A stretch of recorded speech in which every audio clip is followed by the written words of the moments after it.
Micro y macroeconomía, segundo parcial, materia impartida por el doctor Román Sánchez, alumna María de Jesús Castellanos Jiménez. A continuación, veremos un resumen de lo que fue toda la materia de micro y macroeconomía y cómo ahora ha cambiado pues nuestra forma de pensar, ¿no? Al principio tenemos que entender lo que es un mercado, ya podemos observar lo que es. Entendemos que es el concepto de centro de aglomeración, tanto físico como virtual. Y existen varios tipos, ¿no? Entonces, el duopolio, monopolio. Y gracias a la materia ya podemos ver eh, los monopolios, cómo funcionan y cómo nos perjudican a nosotros como consumidores. Los mercados por lo regular se organizan según los ofertantes y los demandantes. No debemos olvidar que las ofertas son aquellos que ofrecen productos, bienes o servicios y la demanda es la gente, las personas que demandan esa cantidad, que necesitan para subsistir o alguna otra razón. Un ejemplo de esto quiero tomar ahorita que nosotros los estudiantes estamos en pandemia, muchos, por ejemplo los foráneos, nos regresamos a nuestras casas y tomamos pues clases en línea, pero estamos con nuestros padres. ¿Qué sucedió en la ciudad de Puebla? Pues dejaron de haber estudiantes, entonces la demanda de rentas bajó y la oferta aumentó demasiado. Este comportamiento nos permite observar que cuando la oferta ya no había, o sea, ya no estaban ofreciendo eh, bienes en renta, cuartos, departamentos, lo que sea, eh, los pocos cuartos que quedaban en disponibilidad estaban a un precio bastante elevado. ¿Por qué? Porque existía una saturación en el mercado y la demanda era demasiada. Entonces, en este caso, al que ya no están los estudiantes, la demanda disminuyó y la oferta sigue ahí. ¿Qué sucede en esos aspectos? Hablando nuevamente del tema de los monopolios, pues ya está claro que un monopolio es un oferente y es quien decide el precio sobre los demás. Por ejemplo, el monopolio que más hemos platicado y comentado es el de Telmex. Sin embargo, en México existen más como Bimbo, Cementos Mexicanos, o sea, Cemex, las Gruma y otras televisoras que han trabajado como eran los reyes, ¿no? Eran los que estaban siempre en la cabecilla y era quien ponía los precios. Pero ¿qué sucede cuando llega alguien más? Ahora esta otra otra compañía le va a hacer competencia a la primera y ya empiezan a competir entre ellas y esto es lo que se convierte en duopolio. Las condiciones siempre van a ser mercancías iguales y no similares, por ejemplo, am, Total Play, Megacable, aunque sigan trabajando con el mismo cableado de Telmex, estas dos que es nuevas pues compiten entre ellas. Lo que sucedió es que al ya no haber estudiantes, la necesidad que tenían estos chicos como consumidores desapareció o más bien se puso en pausa. Volviendo al tema de las rentas de habitaciones, cuartos, departamentos que existen en Puebla, en cuanto a la elasticidad podemos ver que pues bueno, obviamente esta es la capacidad de respuesta que tiene el mercado en relación a la oferta de los productos. ¿Y qué sucede cuando pues se modifica, ¿no? Que los demandantes ya no lo requieran o en este caso esté pausado? Pues aquí sucede lo de la ley de la demanda, que pues la cantidad demandada se modifica, puede ser tanto como en el cambio de los precios o por otras situaciones. También hablamos sobre los indicadores macroeconómicos, el Producto Nacional Bruto y el Producto Interno Bruto. El PIB, el Producto Interno Bruto, mide el ingreso de los factores de producción al interior de los límites de la nación. En cambio, el Producto Nacional Bruto Mide el ingreso de los residentes en la economía, sin importar si el ingreso producto de la producción interna o del resto del mundo. Esto va muy relacionado con la economía abierta que lleva México, ya que México pues acepta los intercambios ya sea de bienes o de servicios en el exterior con otras economías. El ser una economía abierta también permite exportaciones e importaciones de productos, bienes y servicios a otros lados.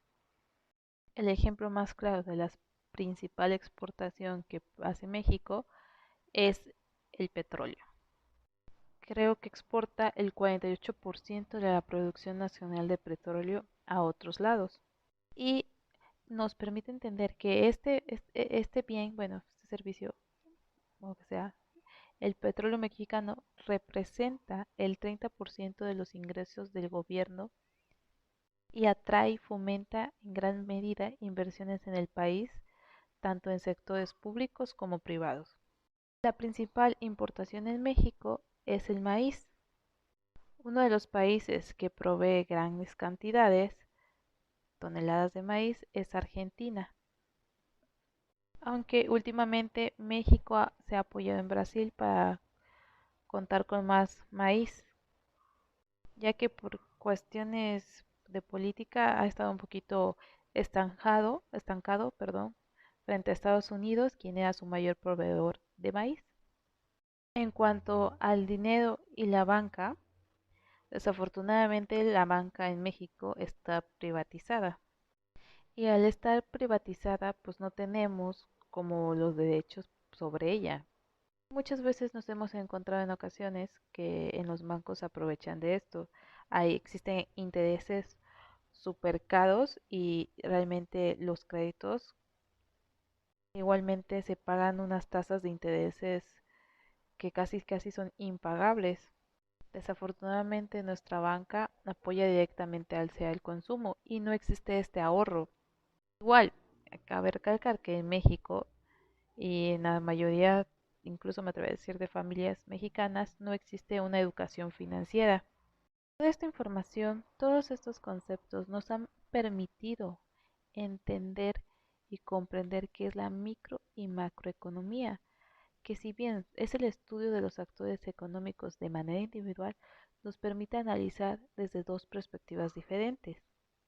La macroeconomía estudia el funcionamiento global de la economía como un conjunto así todo integrado para poder explicar la evolución de los agregados económicos.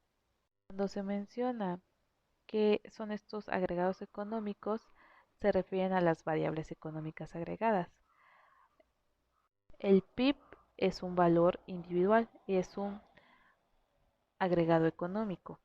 Existen obviamente otros ejemplos de las variables macroeconómicas que nos encontramos, como el nivel de los precios y la variación de este, el desempleo, la balanza de pagos y si hay o no existe crecimiento económico.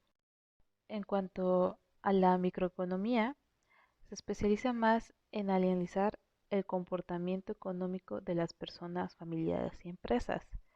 Es más que nada el estudio de las actividades económicas de producción, distribución y cambio. A diferencia de que la macroeconomía estudia la ley de oferta y demanda desde, desde un punto de vista agregado, o sea, desde la oferta agregada de bienes y servicios de un país y la demanda agregada, como el consumo total de un país. La microeconomía es a nivel más personal. Nos referimos a una empresa, es desde el punto de vista en el que la empresa puede llegar a ser capaz, hasta el punto de interactuar con los demás factores que hoy nos rigen. Ya he mencionado en veces anteriores, para nosotros como administradores de pymes, es muy importante saber estos puntos, ¿no? Para poder analizar el comportamiento de nuestros consumidores, para saber qué producto podemos ofertar, porque en algún momento llegaremos a ser oferentes, y cómo va a ser la relación del comportamiento del consumidor con los productos ofertantes y con la demanda, ya que esto nos permitirá mostrar de manera gráfica pues nuestros cálculos, investigaciones y nos permitirá sobre todo en la hora de tomas de decisiones.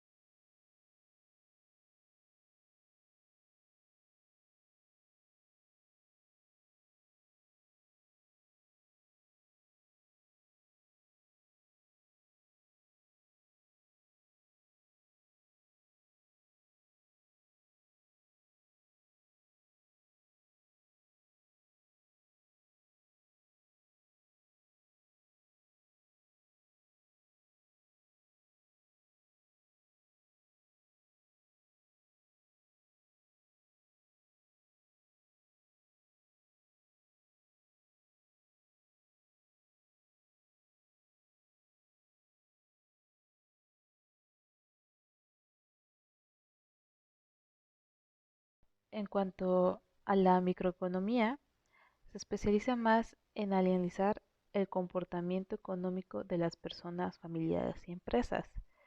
Es más que nada el estudio de las actividades económicas de producción, distribución y cambio, a diferencia de que la macroeconomía estudia la ley de oferta y demanda desde, desde un punto de vista agregado, o sea, desde la oferta agregada de bienes y servicios de un país y la demanda agregada, como el consumo total de un país. La microeconomía es a nivel más personal. Nos referimos a una empresa, es desde el punto de vista en el que la empresa puede llegar a ser capaz, hasta el punto de interactuar con los demás factores que hoy nos rigen.